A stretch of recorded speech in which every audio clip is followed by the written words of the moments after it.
So welcome. Oh, hang on, Steve has just started the recording. So welcome to today's meeting of the Corporate Joint Committee for the Mid Wales region. I'm Jake Berryman, leader of Powers Council, and this is my last chairing of this meeting before handing over. Can I just take us firstly to any apologies that we've received for the meeting? Steve? Thank you. Yep, thank you, Chair. Apologies from Gareth Jones from Banau Brycheiniog National Park and from Lucy Evans and Gareth Jones from Audit Wales. Okay, thank you very much. Now I note, Duncan, we had a discussion earlier about there being an item of any other business there. Obviously that comes in at 13, but should we just note that now? Are you going to refer to the audit? No, that's fine, Chair. It's item 9 on the agenda, so I'm happy to lead on that item, and we can consider it when it comes to that item. Yeah. Thank you. That's absolutely fine then. That's all right. So apologies, and I think I now hand over to Ivian to select a new chair and vice chair. Yeah, thanks a lot, Jake. Just a very quick formal one. Can we have a proposer for the role of chair for the coming year? So, no surprises. It could only be one person. Would it be all right if I recommended my good friend Brian Davis? I'm sure that'll be fine. Gareth, okay with that? Seconded. Good, marvelous. Job done. So now I can hand over to Brian to formally take charge of the meeting. Wel, diolch yn fawr iawn i chi am y fraint o gael bod yn gadeirydd unwaith eto arnoch chi. Felly, dyma'r AGM cyflymau ni wedi bod trwyddo. Na, diolch yn fawr am y gwaith ti Jake wedi wneud yn y gader. Ni'n double act yn ymal, os oes un yn methu, mae'r llall yn llen i fewn. Felly, ni'n gweithio'n dda gyda'n gilydd rhwng Gareth a Jake a fynd e beth bynnag. Felly, diolch yn iawn i ti am hynny. Gyda hynny eiriau, ewn ni mlaen at dewis dirprwy is-gadeirydd, felly dwi'n hapus i cynnig bod Jake yn mynd yn is-gadeirydd. Felly, os allai cael eilydd. Gareth yn eilio. Pawb yn hapus, felly llawn gwachiadau unwaith eto, Jake. Felly, yn ymlaen syth wedyn ni at eitem 4, sef penodi prif weithredwr a dirprwy brif weithredwr. Fel ar arfer, yn syma un arweinydd o'r awdurdod perthnasol, mae'r prif weithredwr o'r awdurdod arall. Felly, dwi'n hapus i cynnig bod Emma yn mynd yn prif weithredwr yn lle Eifion. Goch o'r. Felly, pawb yn hapus gyda yna. A wedyn ni, fel ar arfer, wedyn ni penodi dirprwy prif weithredwr o'r cydbwyllgor. Felly, unwaith eto, na i cynnig Eifion i fod yn dirprwy. Pawb yn hapus gyda yna? Felly, da ni'n mynd trwyddo yn gyflym. Felly, congwachiadau i'r ddoi ohonoch chi. Felly, mlaen ni at eitem 5, datgan diddordeb. Os yna unrhyw beth yn deillio o'r cofnodi o'r agenda fel mae fe. Chi'n gwybod y drefen, os oes yna rhywbeth yn cael ei godi yn ystod trafodaethau, tynwch yn sylwi. Felly, mae hwnna mlaen fyny at eitem 6, sef cofnodion y cyfarfod ddatha gyda ni yn mis Medi, sef ar 40 o mis Mai, sef 40 o mis Mai. Felly, allai cael rhywun i cynnig cywirdeb y cyfnodyn yn ddechrau, please.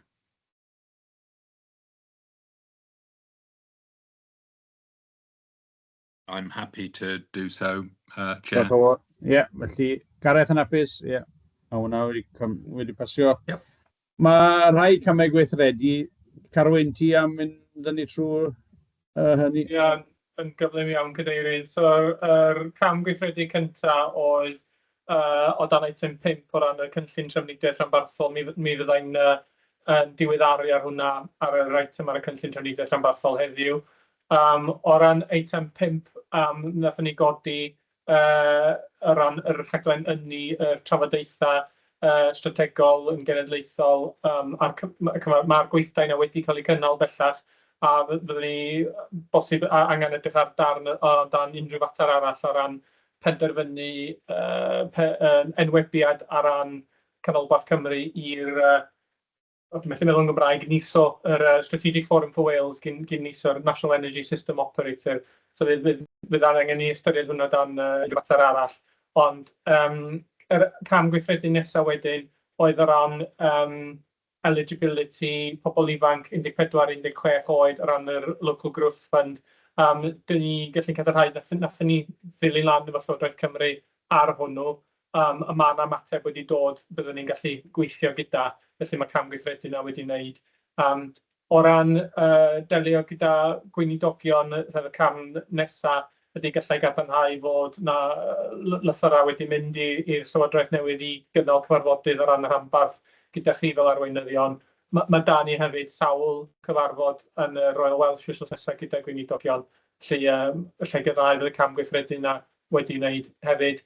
Ac o ran yr cam gweithredu ola o ran y cynllun datblygu strategol, mae swyddogion dal i barhau gyda trafodaethau efo Llywodraeth Cymru ar sut mae cydweithio pellach ar yr SDP.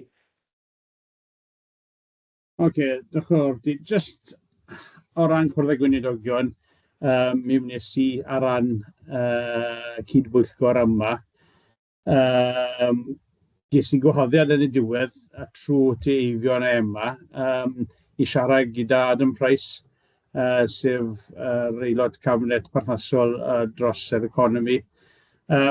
Mi oedd Canolbarth Cymru wedi cael ei gadael allan o'r sgwrsiau cychwynnol yna. Felly dwi ddim yn siŵr pam, ond mae'n bwysig bod y gweddill y bwrdd yn ymwybodol heblaw bod Emma a Eifion wedi gwthio'r agenda gyda WLJ i gael ni rown y bwrdd. Bydde ddim cynrychiolaeth gyda ni. Dwi ddim yn siŵr pam. Eifion, ti jyst moyn dy mewn ar elfen yna. Dwi ddim moyn wneud isiw mynd i fynd awr, ond mae werth bod ni'n cyfnodi yn siom bod ni ddim wedi cael yn gwahodd ar y dechrau beth bynnag.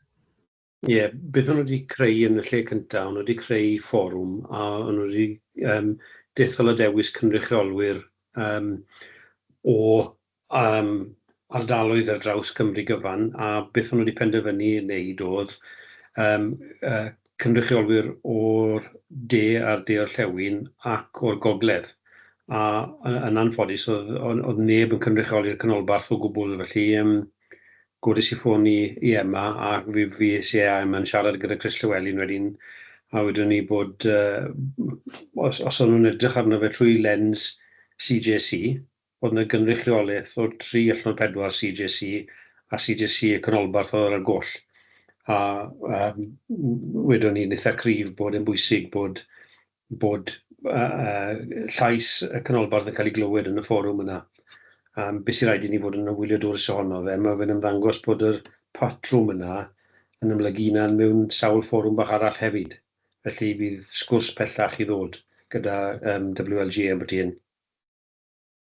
No, diolch yn fawr, Dave. Steve, if you can make sure you minute that, and because it's quite important that either Jake or myself are present in those meetings anyway, and they did guarantee that we were going to be part of future meetings, but we had to insist that we were part of that meeting anyway. So, yeah, felly dyna ni. Felly, o ran y cofnodion, mae Carwyn wedi mynd trwy'r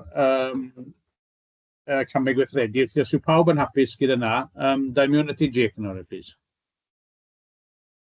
Yeah, thank you very much. I was just going to say we had a rather more successful bilateral meeting, albeit only with the SPAD for Llŷr Griffiths, but it was a more positive event. But I wasn't clear, Brian, just going back to just ask a question of you, in the bilateral meeting, which was around economic development, and then one of the components was the establishment of the development forum, or the whatever it's going to be called, the WDA or whatever that's going to be.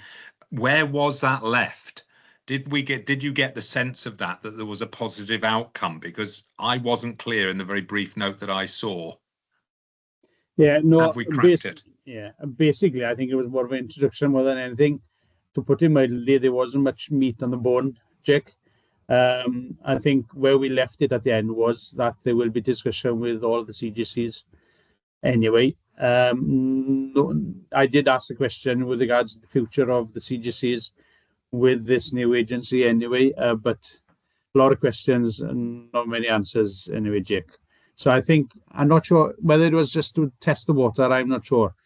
But why put this statement out there if they didn't have a sort of clear direction? So yeah, so we will be part of discussions going forward for the, whatever shape or form that is anyway. So yeah, obviously, CJC was part of the conversation anyway. But again, nothing major to report back on. Sorry, Jack. Evian, do you mind doing any? Yeah, I just want to take it one step further. What we need to be careful of is that we have CJCs beginning to position themselves, suggesting that they could be lead regions on various topics, and I think that's a very dangerous position to be in. We need our voice heard very, very loudly, very clearly around the table, and an equal voice with everybody else.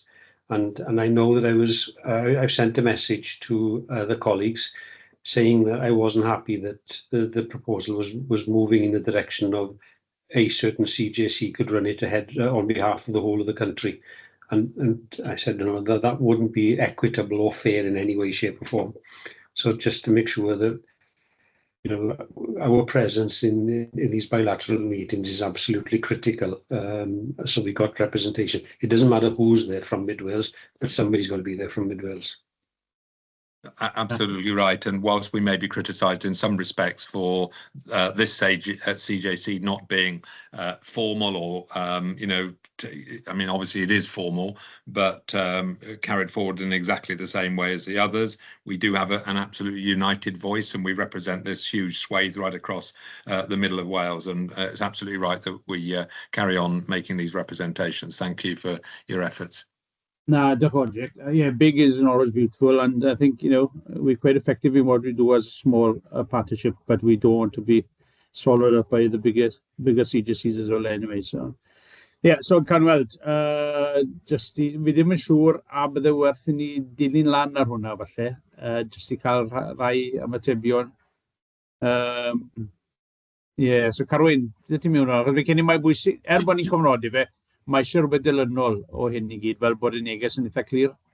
Gallai gadarnhau arweinydd fod llythyr wedi mynd heddiw yn eich enw chi at Adam Price fel y gweinidog I ofyn am gyfarfod penodol hefyd rhwng chi a Jake fel y ddau arweinydd Canolbarth Cymru I gael sgyrsiau penodol am yr agenda yma fel bod o'n creu gofod yn hunain hefyd fel Canolbarth Cymru I drafod yn uniongyrchol efo'r gweinidog. Ie, fel arfer mae Jake yn mynd I gael cyfle I gwrdd â'r gweinidog perthnasol yn ystod y sioe fawr, ond diwedd y Price ddim ar gael yn ystod wrthnos na beth bynnag, felly ddim bod ni'n colli cyfle, ond bydd hynny ddim yn bosib, ond so newn ni gwthio'r agenda beth bynnag, a diolch am y llythyr hefyd. Felly, os yw pawb yn apus gyda hwnna, ni mlaen ar eitem 7, nef adroddiad blynyddol, felly Teifion oedd y prif weithredwr ar y pryd, felly cymryd ar ti sy'n arwain ni trwy'r adroddiad blynyddol. Mae rhaid I chi maddau fi boes, fi'n I ofyn I Carwyn I wneud, fi'n ffili agor dim byd fan hyn ar y foment. So fi'n ffili gweld yr adroddiad ar y sgrin I. Wyt ti Carwyn I chi wneud? Mae'r adroddiad gyda pawb, beth bynnag, felly cer ti Carwyn drwy ddewle. Ie, na I ofyn i'n Diane wneud, dwi'n cyfro'r un trafnidiaeth ar un economi, felly mae Diane di cytuno I wneud hwn chwarae teg fi. Ie, Diane, you taking charge? Thank you, Chair. So this is the annual report which outlines the work of the Mid Wales Corporate Joint Committee for 25-26 in line with the requirements of the Local Government Elections Act 2021. So this is our statutory framework for regional cooperation between Ceredigion and Powys County Councils in relation to transport, strategic development planning and economic well-being. The overall summary really sees that we saw progress across all 3 statutory requirements, with a highlight being the approval of the Regional Transport Plan and receipt of funding, the continued development of strategic planning evidence and overall oversight of significant economic wellbeing activity through our existing Grow Mid Wales partnership arrangements. And the report provides details on some of those activities and contributions we've made to the region by working in our collaborative partnership agreement. I think I'll leave it there, Chair. Great. Anything to add, Ivan? Neu ti'n hapus gyda ni?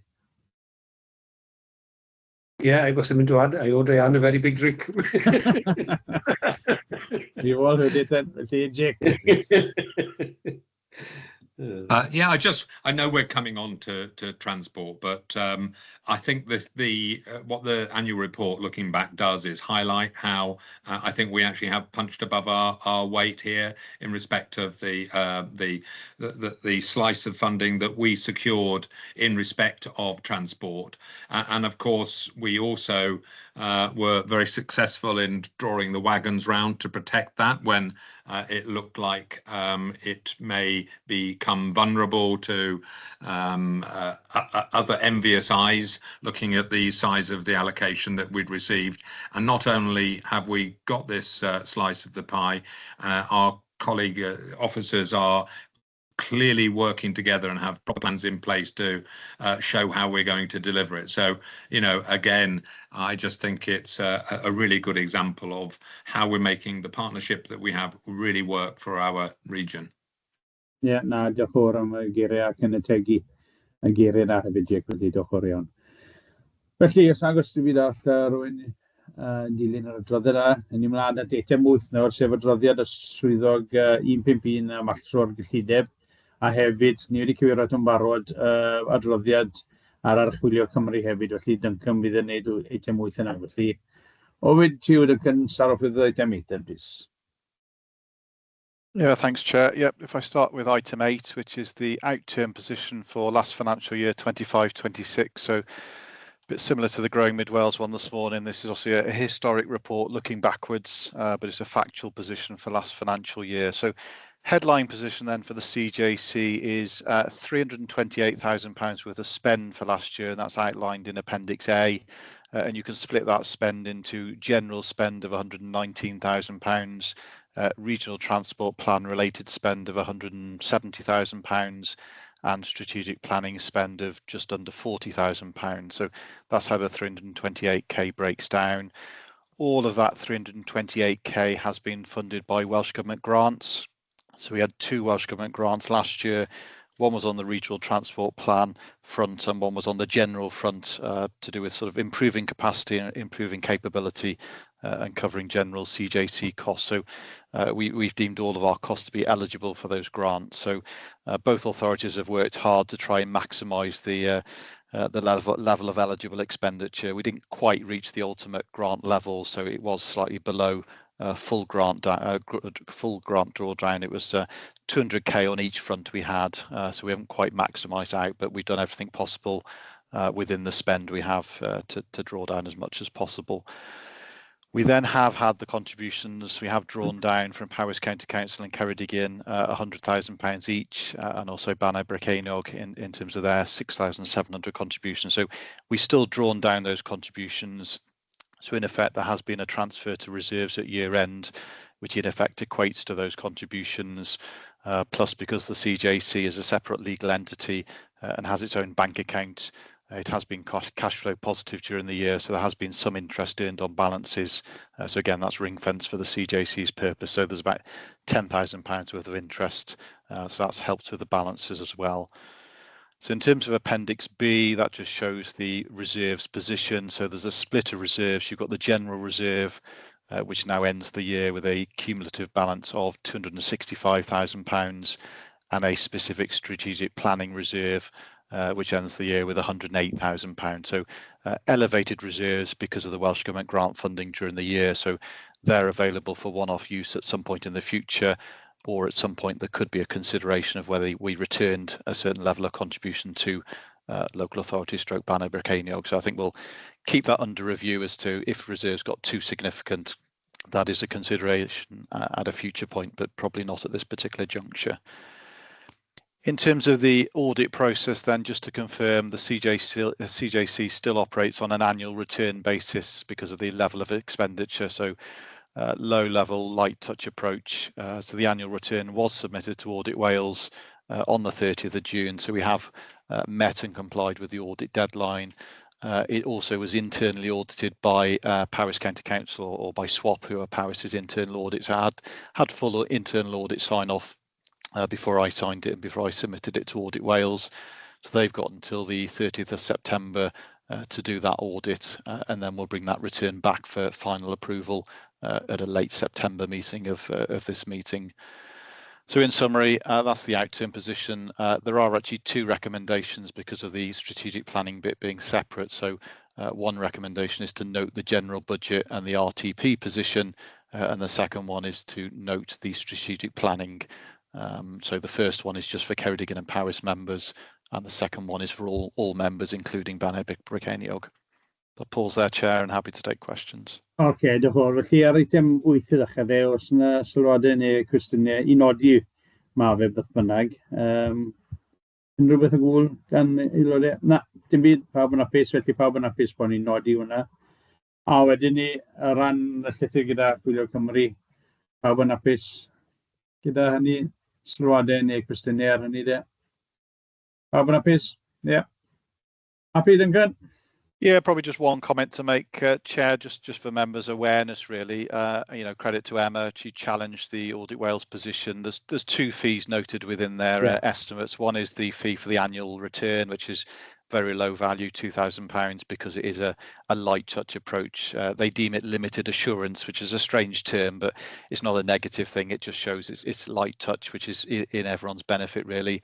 But the second strand is the performance audit fee. And that's got a fee of just under £7,000. So it does feel a little bit disproportionate in terms of what the CJC is trying to achieve and the level of activity from a performance perspective. So that challenge went in. There has been a response from Audit Wales, which if they'd been here, I'm sure they would have repeated.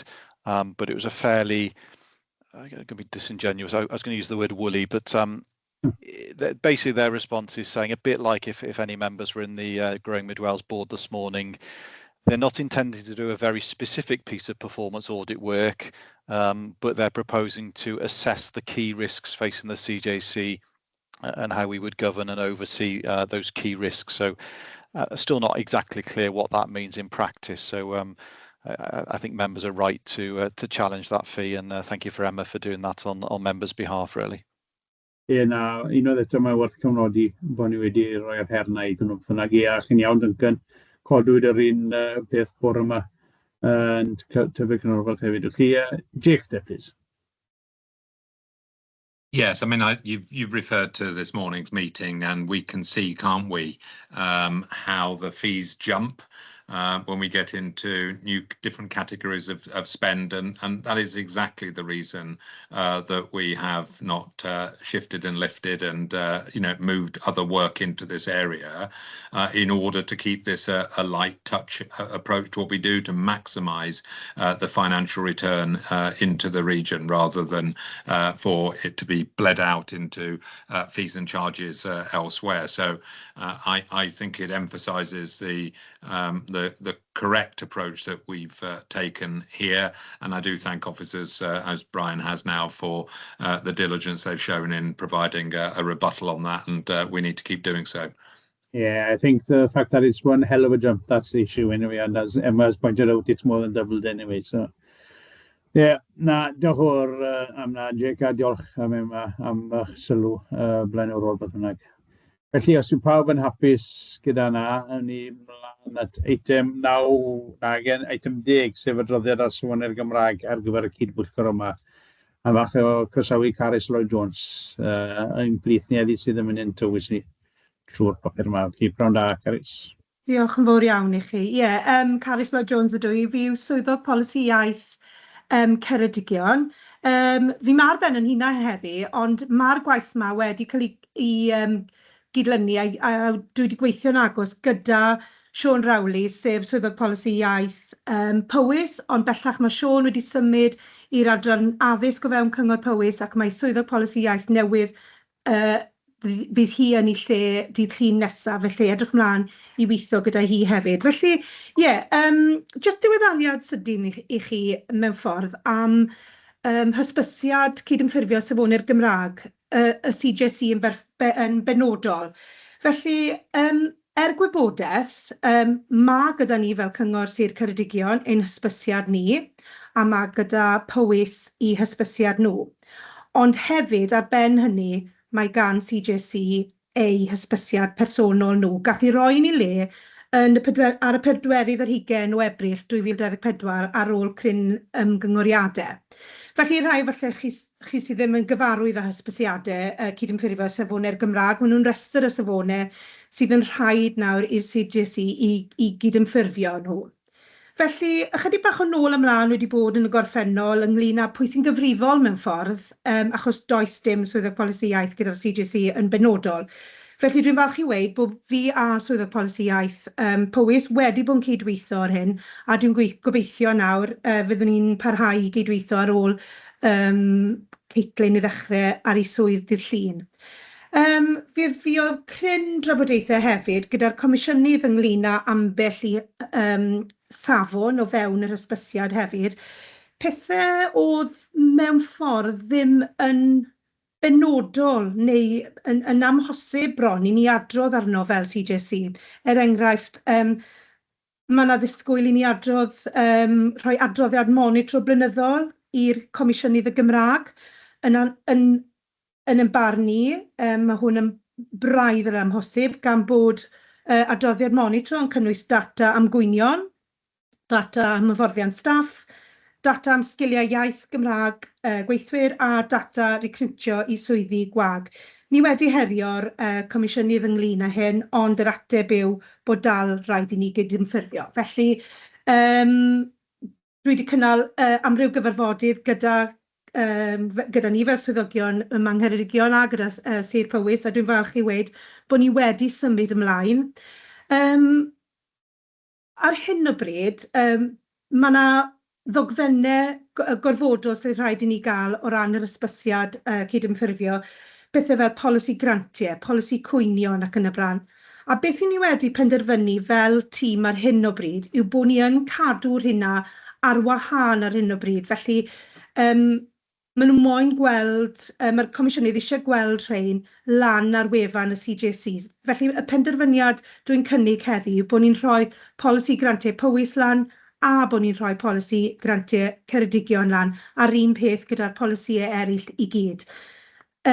Os na fydd hyn yn plesio, bydd rhaid ni ail edrych a bydd rhaid ni ddod â'r polisïau gyd at ei gilydd, cydweithio fel tîm, a bydd rhaid I ni mynd trwy'r broses democrataidd wedyn I wneud yn siŵr bod y rhain yn mynd yn ei lle. Yn barod, diolch I Angharad Masow, mae hi wedi rhoi tab ar wefan yr CJC sydd yn dynodi safonau'r Gymraeg. Felly mae hwnna'n rhywbeth un cam ymlaen pwysig sydd â ni. Mae'r hysbysiad cydymffurfio bellach lan ar y wefan ers rhyw fis. Felly mae hwnna'n un safon ni wedi cydymffurfio yn barod gyda. Fel wedes I, roedd swyddog polisi iaith Powys wedi gadael ei swyddau tua mis yn ôl. Felly, es I ati greu adroddiad monitro blynyddol y CJC, a fyddai gofyn yn garedig I chi I gymeradwyo hon heddi, yn wahanol iawn i'n adroddiad monitro I yma Ngheredigion. Mae honno tua 40 tudalen. Mae'r adroddiad y CJC yn bach o wafer ac yn rhyw 8 tudalen. Ond eto, mae e'n cynnwys y wybodaeth berthnasol. Felly, dyna beth sydd gyda fi heddi. Felly, jyst I grynhoi'r cyfan fyna, mae'r hysbysiad cydymffurfio bellach lan ar wefan y CJC. Mae adroddiad monitro safonau'r Gymraeg yn barod I chi I edrych arno heddi ac I gymeradwyo, os gwelwch yn dda. Fe fydd hon wedyn yn mynd lan ar wefan y CJC ac hefyd yn cael ei danfon i'r Comisiynydd, o bosib fe fydd na ymateb, dwi ddim yn siŵr, a hefyd byddwn ni'n hoffi caniatad I roi'r dogfennau I gyd sydd yn cydymffurfio safonau'r Gymraeg lan ar wefan y CJC dan tab safonau'r Gymraeg. Felly, a fel o'n i'n dweud, dwi'n edrych ymlaen I weithio gyda Caitlin dydd Llun, a fydd hyn nawr yn rhywbeth gallwn ni rannu'r gwaith gyda hi. Felly, dyna ddiwedd ar hwnna. Na, diolch yn fawr di Carys am fod yn gryno, a hefyd jyst i esbonio sefyllfa, dim sut ni'n dilio gyda unrhyw comisiynydd, mae gofynion nhw yn tu hwnt o beth sy'n eisiau gwirgwydd, ydy, mae lot o waith dyblygu fel ti eisiau wedi sôn, felly, na, diolch fawr di am dy gynesrwydd yna, a fe cyn i mae'r prif weithredwr gyda ni'n Ceredigon wedi codi y sylwadau yna yn ddiweddar gwirgwydd, a so as pa comisiynydd ti siarad am ti? Mae'r gofynion o'r ni yn eitha trwm beth bynnag, felly mae sawl argymhelliad i gael o fyna beth bynnag, felly dwi'n hapus i cymryd y cwbl gyda'i gilydd os yw'r swyddog monitro'n hapus gyda yna beth bynnag. Ond na i agor y lan i gweddill ar aelodau cyn bod fi'n mynd yn bellach, felly os oes yna sylwadau neu cwestiynau gyda chi? Jake, please. Thank you. I mean, it's not that it's the Welsh language is exactly the same with the Future Generations Commissioner, etc. Here we have two, I'm sure Gareth would say, three compliant organisations in our own rights, and that as soon as we're brought together into an established entity, that entity has to duplicate, triplicate the work that is already being done. And, you know, it's the same point that we've mentioned with auditing, and there just is a real frustration that we have about the return on investment for staff time. Carys, you know, thank you for your efforts there. I can sense the frustration that you have in doing that, and it's frustration that is shared by us all. But thank you, and I'm happy to move these on block, Brian. Ie, na, diolch fawr ti, Jake. Felly, os ti Jake yn hapus i gynnig na eilio beth yna, Gareth, chi'n cytuno?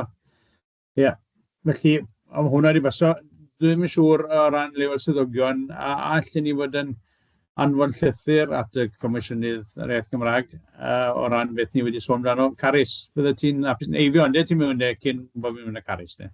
Ie, fi'n credu, be licen ni'n neud yw dal Llywodraeth Cymru'n atebol am beth sydd wedi cael ei weid wrthyn ni'n barod mewn cyfarfodydd sydd wedi cael ei gynnal gyda gweithio sifil yn Gaerdydd, a wy'n mynd i enwi'r gwas sifil, wedodd Reg Kilpatrick yn ddigon clir wrth y prif weithredwyr mewn cyfarfod misol, bod angen bod yn resymol ac yn gall gyda'r gofynion sydd ar gorff debyg i CJC, a wedodd bod wedi cael yr hawl i ddweud hynny gan y weinidog blaenorol.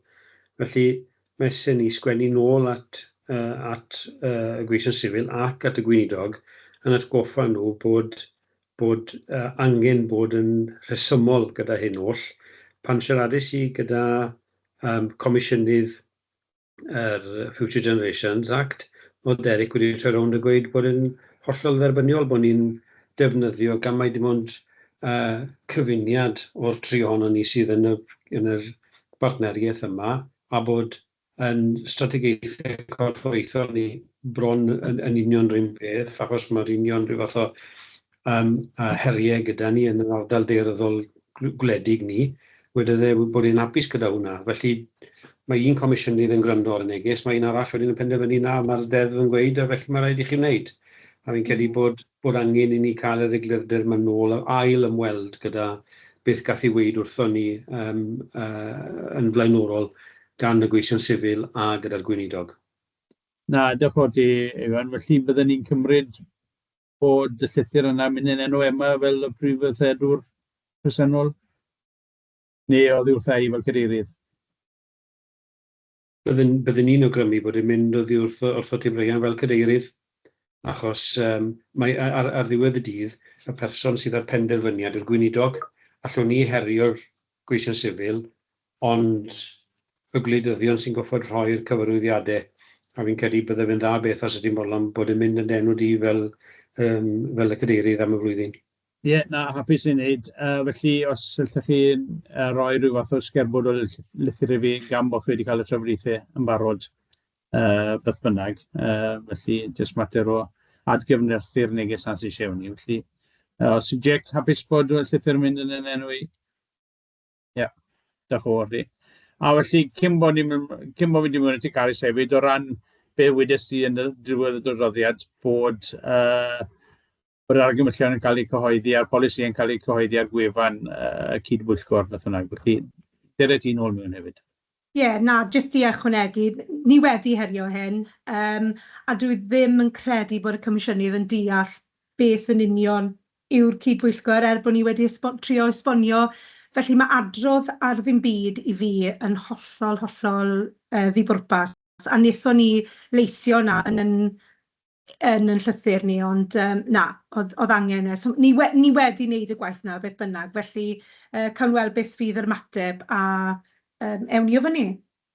Bydden ni'n hapus o ran y llythyr sy'n mynd i fynd yn enwi bod fi'n cynnig cwrdd gyda Efa Griffith beth bynnag sef y Comisiynydd i treol darbwyllau. Felly, na, diolch yn fawr i'r ddoi o'na chi am eich mewnbwn. Felly, os yw pawb yn hapus a bod i fi dal i drafod ar eitem 10 yn ymlaen wedyn ni i'r cynllun trafnidiaeth rhanbarthol. Felly, dwi ddim yn siŵr ti Carwyn neu Tom, oedd Tom yn bresennol neu?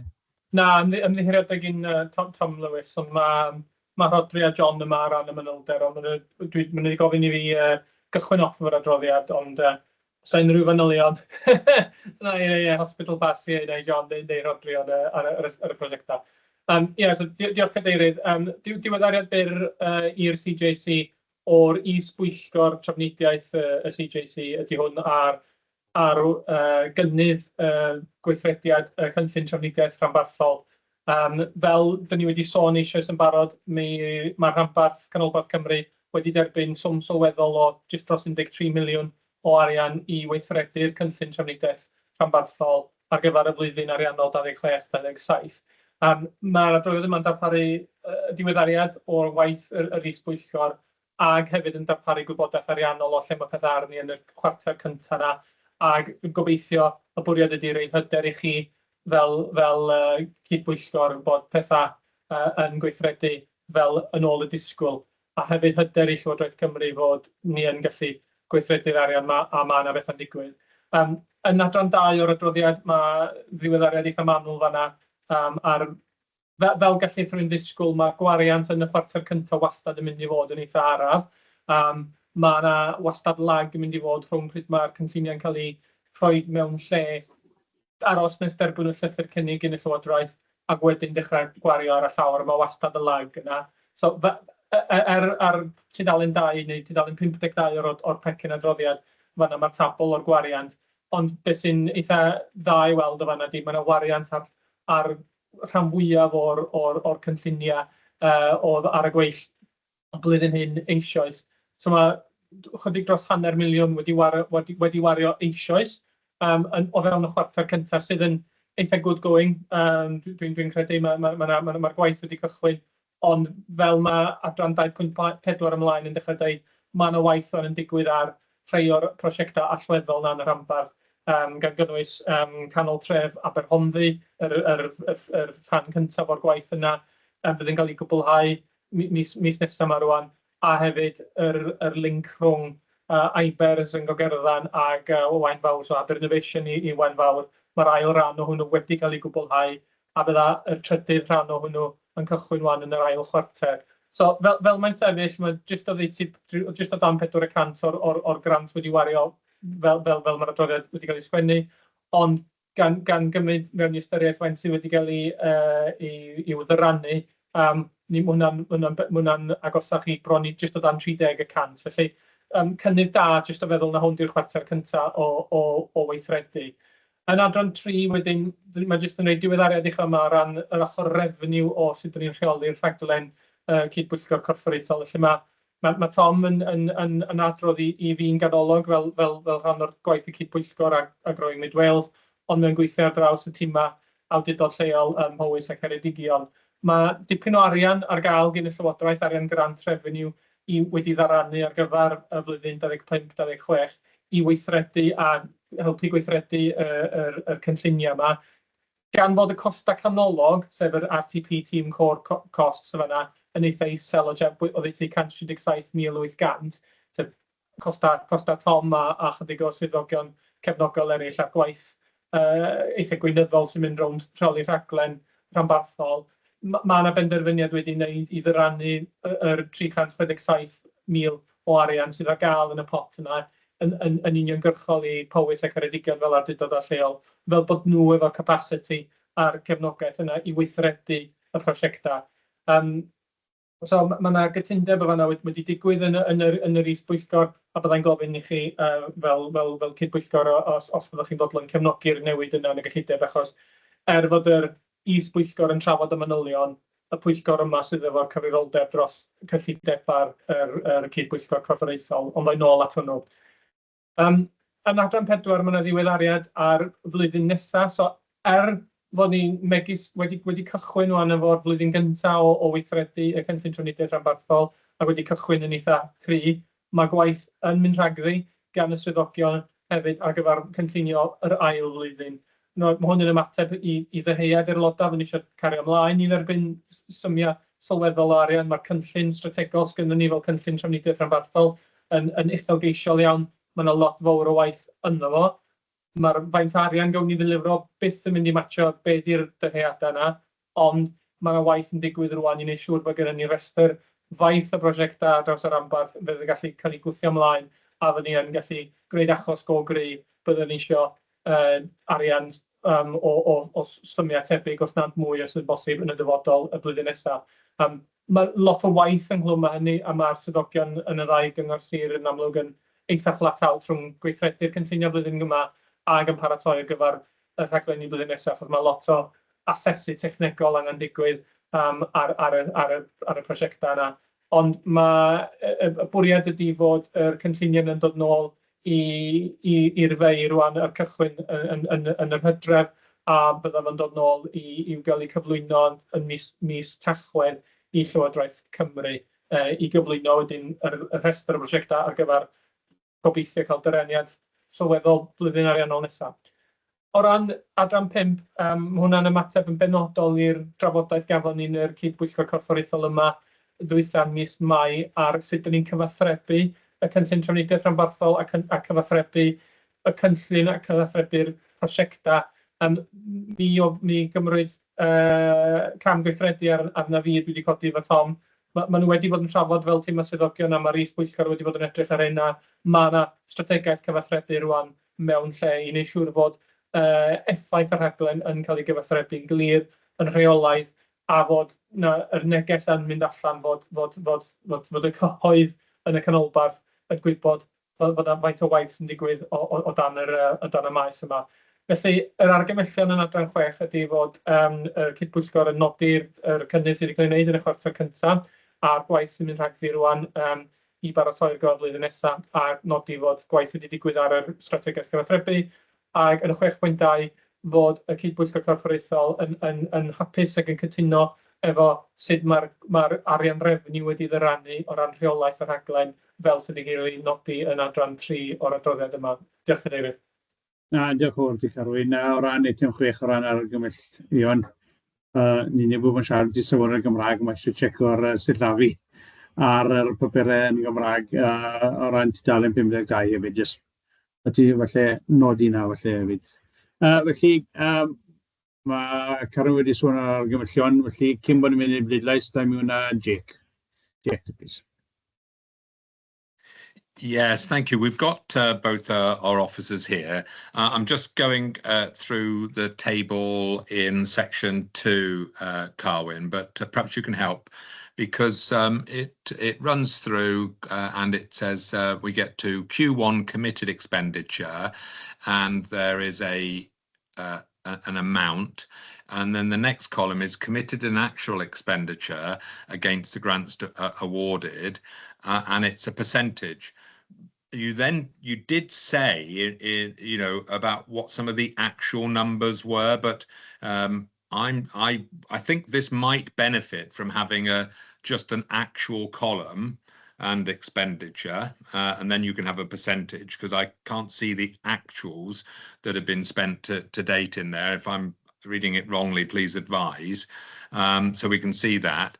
And is the I'm assuming the percentage spend there is the anticipated spend of the 2-year programme. So if we've spent 15% or 5% or 28%, that's of the anticipated programme, because I'm getting a bit lost as to what the percentage is that we should be spending in this year and then what we should be spending in next year, and therefore understanding clearly whether I'm on track for what we said we would be doing in this financial year, because I've only got the overall envelope. And of course, any slippage this year will impact and compress next year's commitment. And obviously we really do have to spend this year what we say we're going to do, not just commit it, because others will be looking at us. And the last thing I said, how we fought for this, I don't want to get part way through this and it be taken back from us. Perhaps we can hear from officers in respect of those points I've made, and I might have something to come back, if that's all right, Carwyn, depending on what I hear, because I'm just not. And the subgroup obviously is seeing all of this, and I'm just seeing a bit of the headlines here in this, and it's not giving me the clarity and assurance I want to see. Na, wel, mae rhaid I ni cymeradwyo'r adroddiad beth bynnag, felly Carwyn. Yeah, I'll start, and maybe if Rodri or John wants to come in. But the two columns are effectively what are the actuals, and then actuals and the committed, as I understand it. But I don't know, Rodri, John, do you want to add?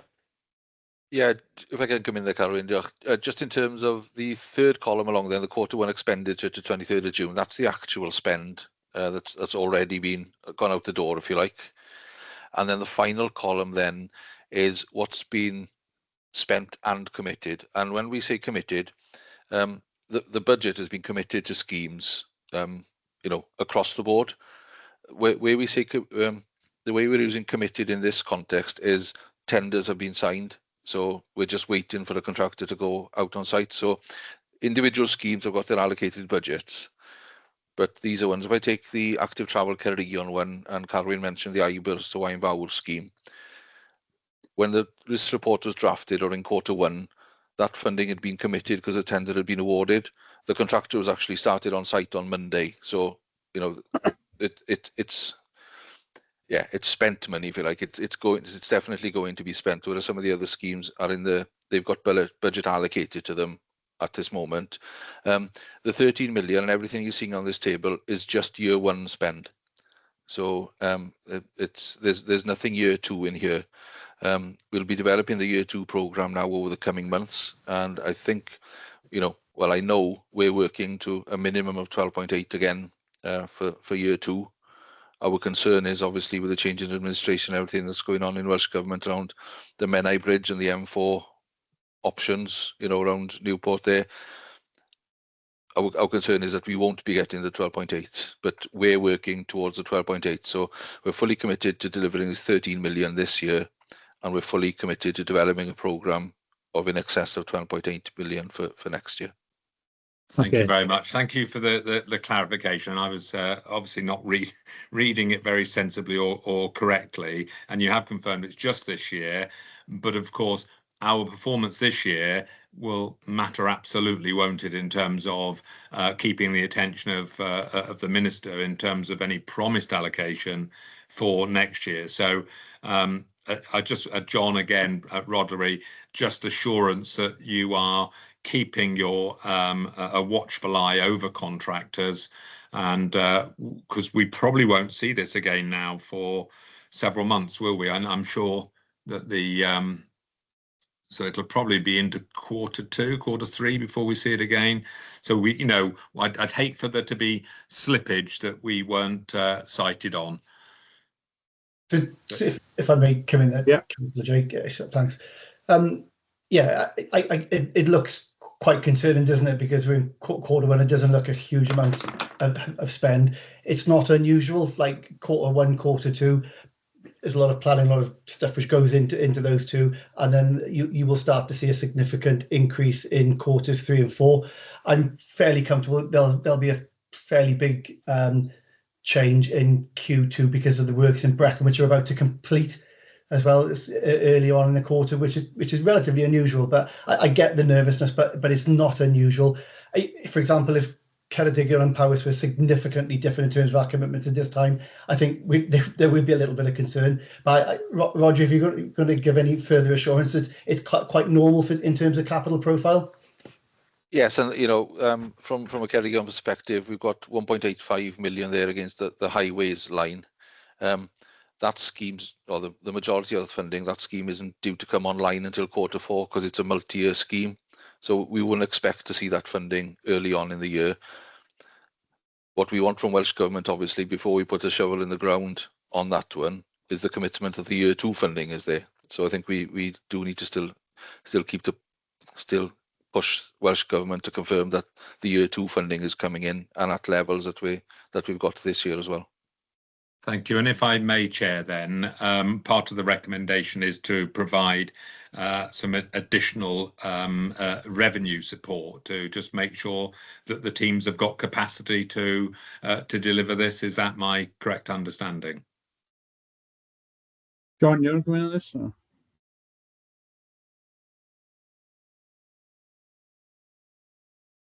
Oh, you muted there, John.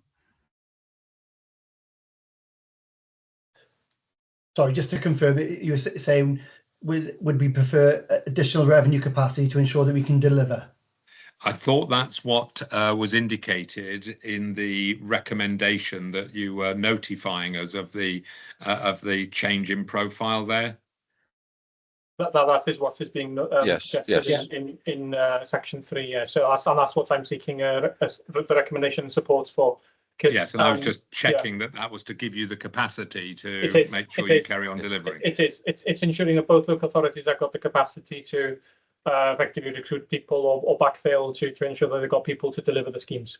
Thank you, Brian. I think it's essential that we offer the support requested there, because this is too important to let slip. Yeah, dim problem. Prifedd Hedwr, thank you very much, and Rodri, thank you for the confirmation over the committed means that tenders are assigned. I just want to pick up on a couple of points. I completely support the element of additional capacity to deliver here and the 1 year component, but John, you made a comment about Brecon and that should change the figures, but actually if we go with Rodri's element that if it's already committed and we're already seeing that here, Brecon isn't going to make a difference to those figures, only the actual spend. My concern is about what's committed and not enough is committed from my perspective. And I think what would be helpful, if you're already taking this into the subcommittee, then that's fine. But if not, I think you need the detailed plans and the highlight report in the same way that we see through the Grow Mid Wales highlight reports that come through Carwyn, and we have an update against the projects. I'd like confirmation of that. Ivion and I wrote a letter of comfort to Welsh Government when we fought for this funding. And we absolutely need to make sure that we deliver 100% against that for our residents in Mid Wales. And so whilst I understand that there is lead-in time in terms of Q1, we need absolute assurance that we are on track to delivering the programme that we've got for this financial year. And so I would ask that consideration is given to that to give us the sufficient information that we need for having confidence in that, please. Okay, John's having issues hearing already, but I'll bring in Carwyn first. John, if you can hear us, you can come in on the back of Carwyn. Carwyn. Just in response to the Chief Executive's comment, I suggest we just take an action there to ensure that there is consistent reporting. Just to reassure members and the Chief Executive, we had the reporting templates from Welsh Government in recent weeks. So I have been having conversations with Tom around that project level reporting, because I think in this report it doesn't quite give us that. So just to acknowledge the point, I think just to take an action that we will need to bring that through in future reports, both to the subcommittee and the CJC, so that members can accurately see. And I think I've also already actioned the point in terms of terminology, because for me, committed is allocated in terms of how I was reading it. So I think we need to be clear. Contractually committed, I think, is what is meant in this report. But the project, the budget is allocated, as Rodri mentioned. So I think we just need to tidy that up for future reports. But just to note the point and take the action. Yeah, can go ready there, Carwyn. No, Dana. John, hope you can hear us still. Thanks, Chair. I can just. I think I was going to say largely along the same lines as Carwyn. If we're reporting to Welsh Government, it just makes sense that we kind of put that report in the same format. And if it would be helpful, if we're not meeting until probably later on in Q3, we can provide by way of an update what we've done in Q2 to try and give that reassurance, if that would be helpful. Yeah, be sure bydd Jake yn yn hapus gyda. Yeah. Good. Duncan, please. Yeah, just to reinforce the points that just been made, I think we can probably tweak the table. I mean, we'd strengthen it to bring in those commitments anyway, because to start with, it just had the actuals in, which looked very poor then. So I think we've missed a trick, as in we can have actuals, contractually committed spend, and what else is allocated, just to give that confidence that, you know, between those three columns, we're fully committed basically, and possibly just a headline sort of showing of the profile. So as Rodri mentioned, we've got one particular scheme which won't start till Q4 and it will run on to Q1. We need to span 2 financial years to get that scheme across the line. So just showing a capital profile, I think, will help with that. It won't be 25% each quarter. It will be, you know, based on the tendering process and the deliverability of contractors as well on the ground. Okay, diolch yn fawr, Duncan. Felly, Jake, hapusach ar ôl clywed hwnna? Yeah. Yes, happy. Thank you very much. Quite content. Thank you for the responses. Okay, John, hyn law hwnna neu taw newydd? Okay, Diane, please.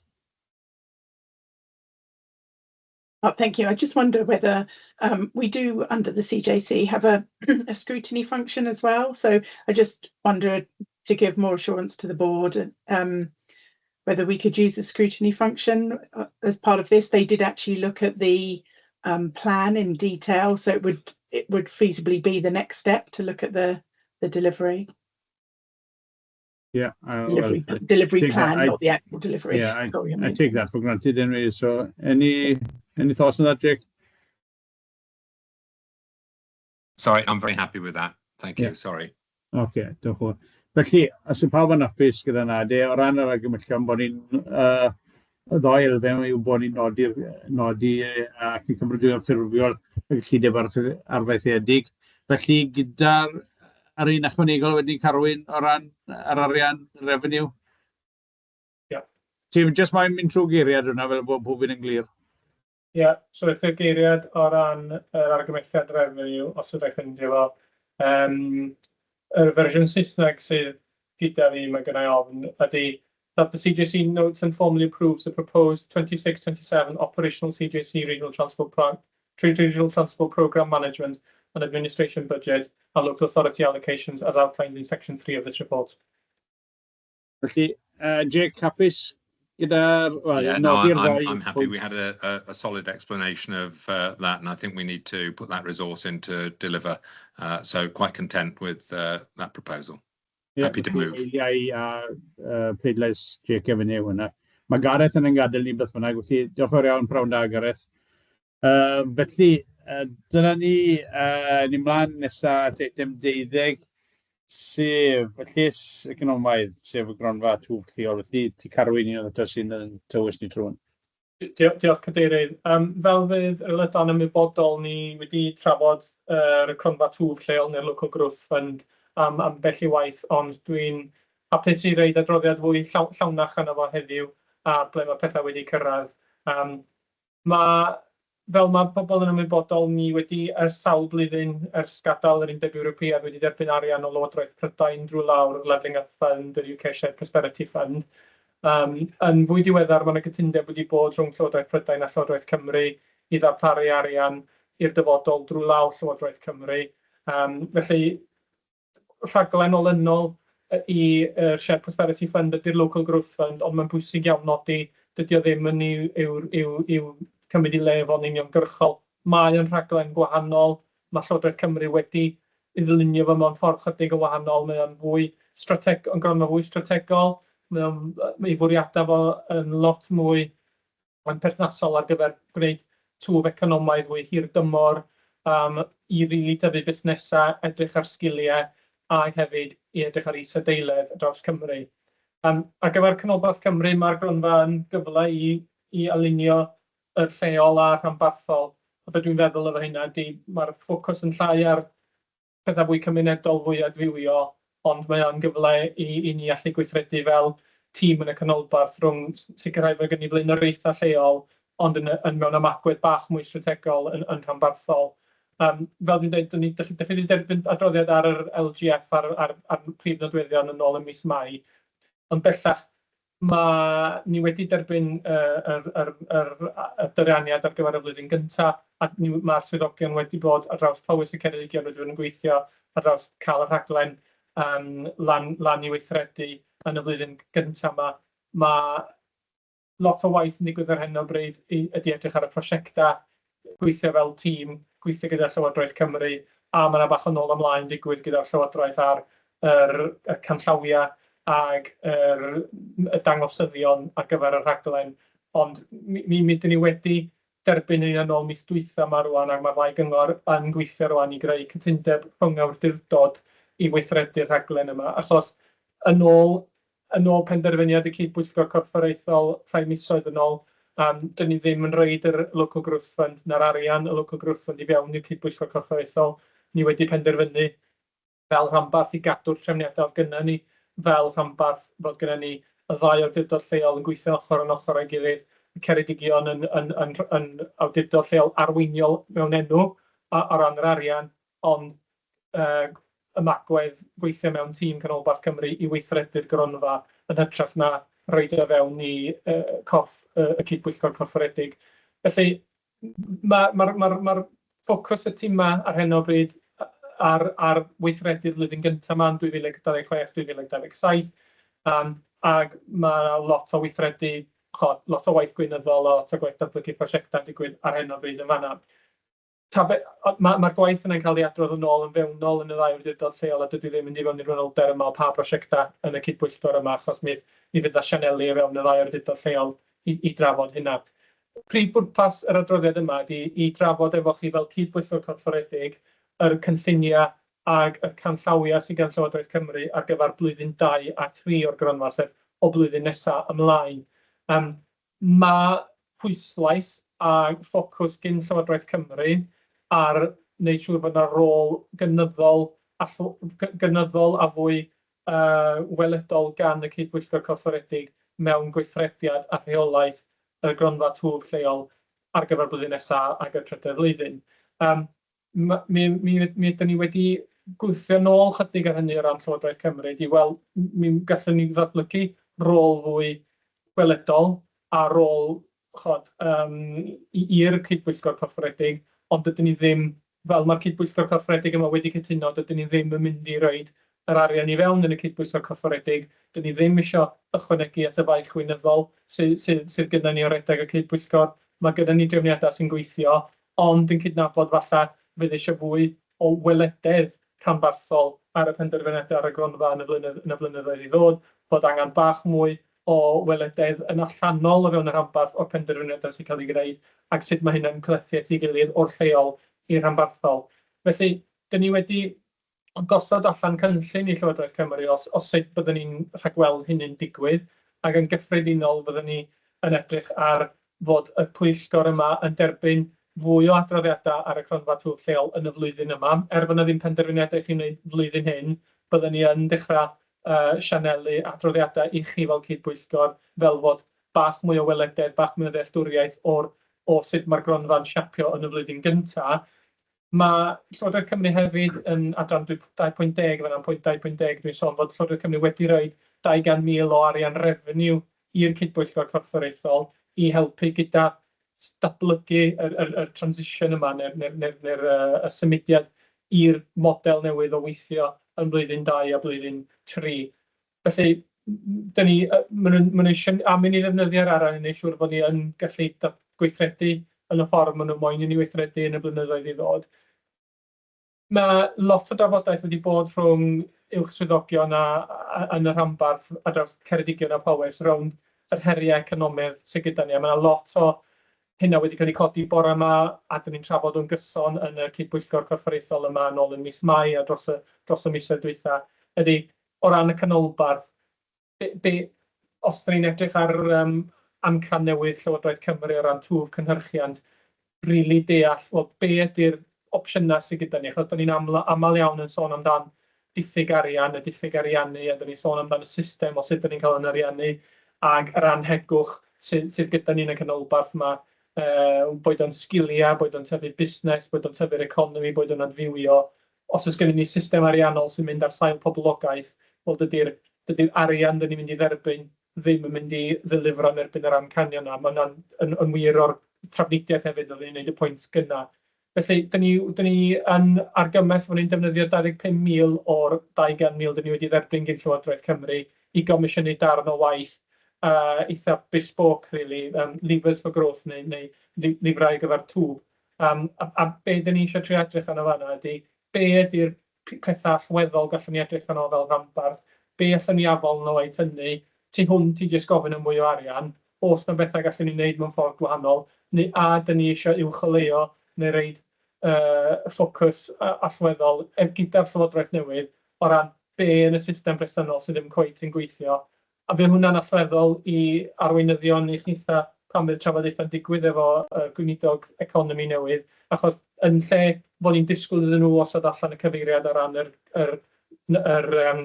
asiantaeth datblygu economaidd newydd ar gyfer Cymru, fod ni efo bach o gynllun o, wel, gyda ni syniadau'n hunain o sut bydda hwn yn ffitio. So, mae hwnna'n un peth allweddol dyn ni eisiau edrych i'w ddatblygu.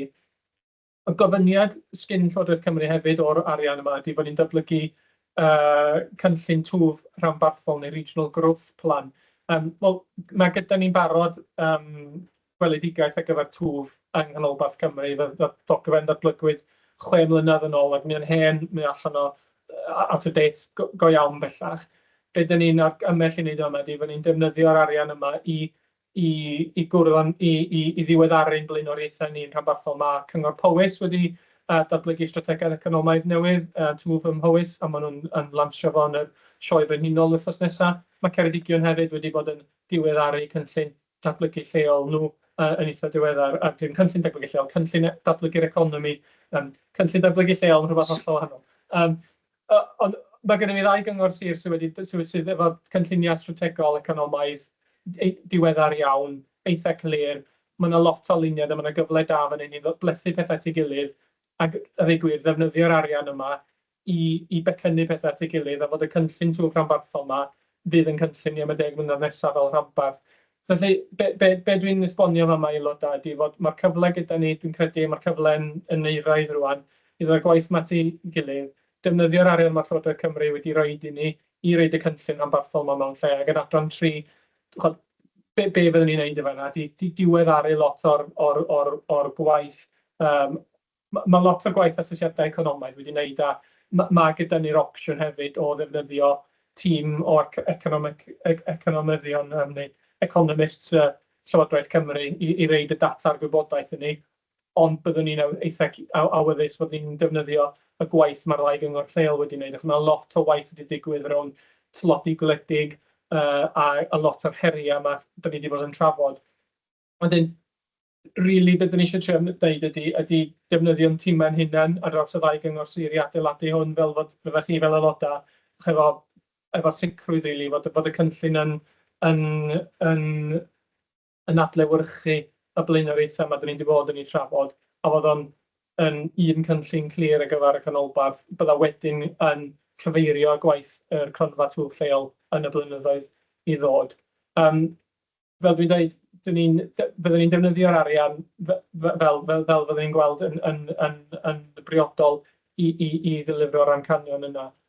So, o ran y camau nesaf, tasach chi'n hapus efo'r approach yma, byddwn ni'n edrych i ddefnyddio'r arian i wneud bach o edrych ar y llywodraethiant. Mae yna bach o waith angen i wneud yn amlwg, os ydyn ni'n cadw'r Local Growth Fund allan o'r cydbwyllgor cyffredin yma, o'n i jyst yn gwneud bach o waith ar jyst sut mae hwnna'n mynd i ddigwydd yn ymarferol.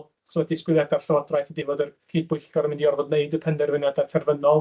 Mae gennym ni bartneriaethau lleol ac strwythurau lleol ym Mhowys a Ceredigion sy'n gwneud y penderfyniadau yna eisoes, so ddim eisiau bach o waith edrych ar hynna. Yn amlwg, mae yna ddarn o waith angen edrych ar lle mae'r gaps presennol, mae'r adroddiad gafon ni bore yma ran o'r fforsgiliau ag un 2, mae lot o waith allweddol o fanna sydd angen bwydo fewn i'r gwaith yma. Ond y bwriad sgynna fi, a mae'n hynod uchelgeisiol, ond y bwriad sgynna fi, a dwi'n hapus i ddweud wrth aelodau, dwi'n eitha crediniol gallwn ni gwrdd o fod i cael y cynllun mae'n barod erbyn yr Hydref. Dwi'n eisiau ei dyddiad yn yr Hydref, ond mae'n yr Hydref. Na i wneud be mae Llywodraeth yn aml wneud efo ni, yn dweud nhw'n gwch chi hwn yn yr hydref, wel, na i ddeithio nhw'n gwch chi hwn yn yr hydref gyda ni. Ond yn amlwg, mae o fewn yn mantais ni i gael hwn at ei gilydd cyn gynted y gallwn ni at gychwyn y hydref, mwyn i siŵr fod ni'n gallu bod ar y droed flaen wedyn i ddylanwadu. Mae gennym ni gynllun sy'n gwybod, dyn ni'n gwybod beth dyn ni eisiau gwneud, dyn ni'n glir o lle mae'n yn levers ni, dyn ni'n glir o lle mae'n yn dadansoddiadau economaidd ni, dyn ni'n glir o lle mae'r cyfleoedd ar y lefel leol, dyn ni'n glir wedyn sut dyn ni'n cydweithio'n rhanbarthol, a dyn ni'n glir hefyd Llywodraeth Cymru a Llywodraeth Prydain beth dyn ni eisiau allan chi i gydweithio hefo ni. Felly, efo hynna, Cadeirydd, na i stopio hwnna. Na, diolch yn fawr ti, Carwyn. A mae doi argymhelliad sef bod ni'n nodi'r cynnwys awn ni. Bod ni'n cytuno fel odau i gefnogi'r cyfeiriad am wneud llwyd o ran defnyddio'r 200,000 i'r cydbwyllgor yma. Felly, Jake, dyna ti mewn, cyn bod ni'n mynd i'r argymhelliad y plîs. Thank you very much.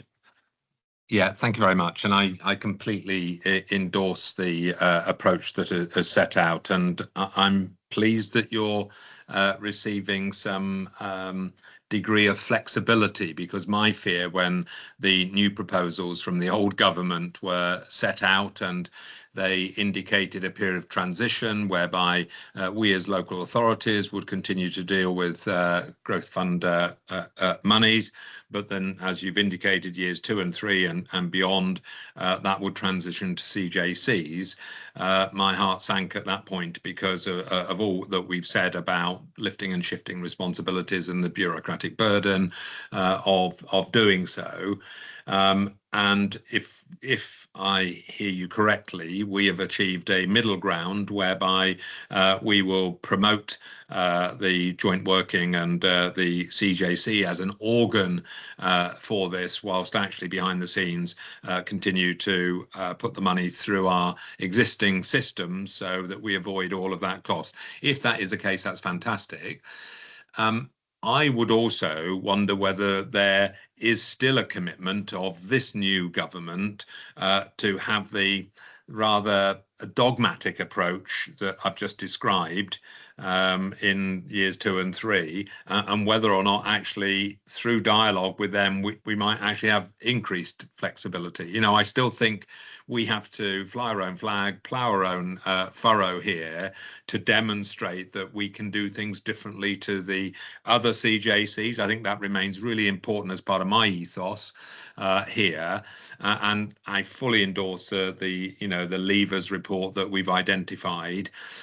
And if we're going to achieve what I've just implied, the spending the money wisely, building capacity within in our own economic development teams so that they've got this space to think and to act and not all just spend that on consultants. Because, you know, we saw this morning, didn't we, that capacity within our ED teams is really important to have, because we're trying to deliver major projects ourselves as well as do this creative thinking that is going to have a lasting impact. So I think it's important that we invest in that properly, but having that regional growth plan built on our 2 economic strategies is really, really important, because it's part of that telling the story that we're doing this differently.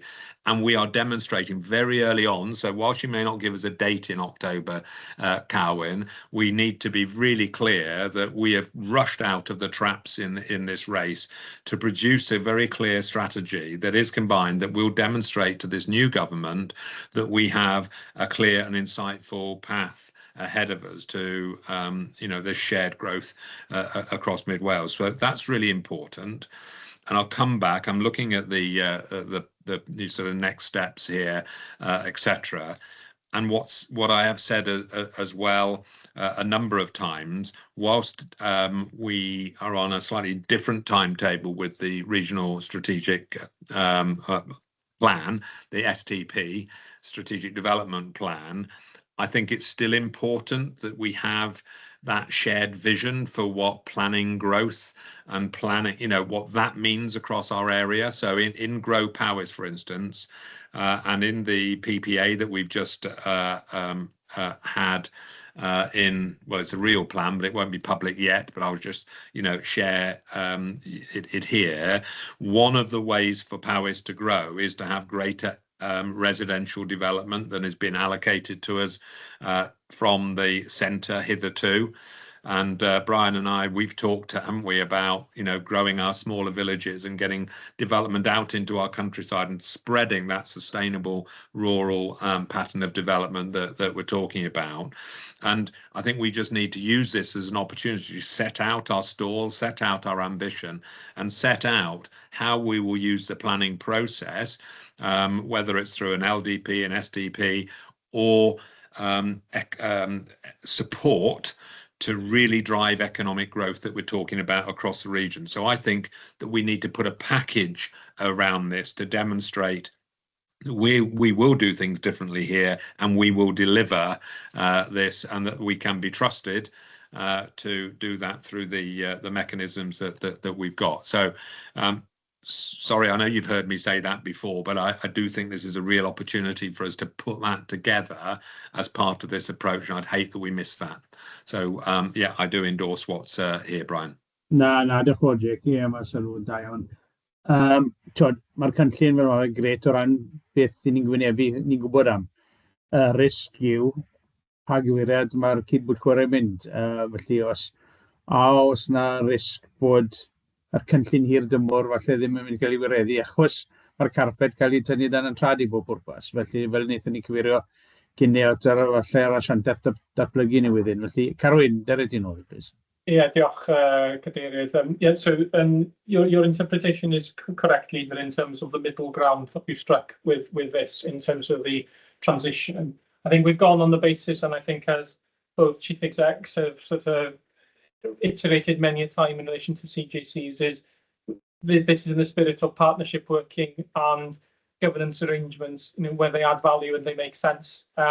So we have quite robustly been pushing back with Welsh Government, the civil service, particularly in relation to the dogma and the mantra in relation to CJC. So I think I can't say that we've definitively won the argument yet, because I'm still expecting a formal response back on the transition plan.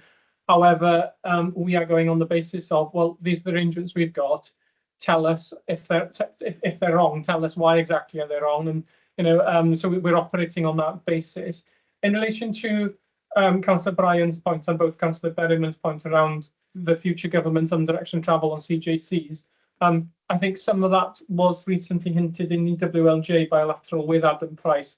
And the understanding that I've had from WLJ is that the new government will not change the guidance and will not change what's already been agreed in terms of the local growth fund. Now, I am expecting a letter to confirm that, because the devil is always in the detail. However, from my perspective, you know, leading the officer team responsible for this, I don't see it as much of an issue. It's something, if you know, it's not an issue for us, because I think we've set out from the start we're not going to move things into the CJC. What we've broken the guidance down in terms of what they expect is enhanced regional working and coordination. They want better strategic outcomes for the region, and you know, but we've said, yeah, we can deliver all of that. It doesn't necessarily have to be delivered within the CJC.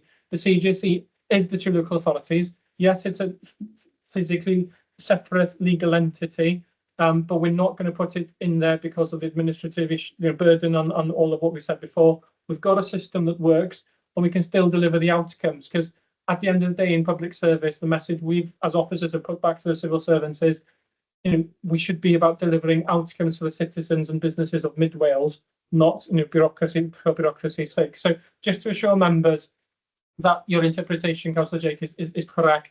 We're currently operating on that middle ground.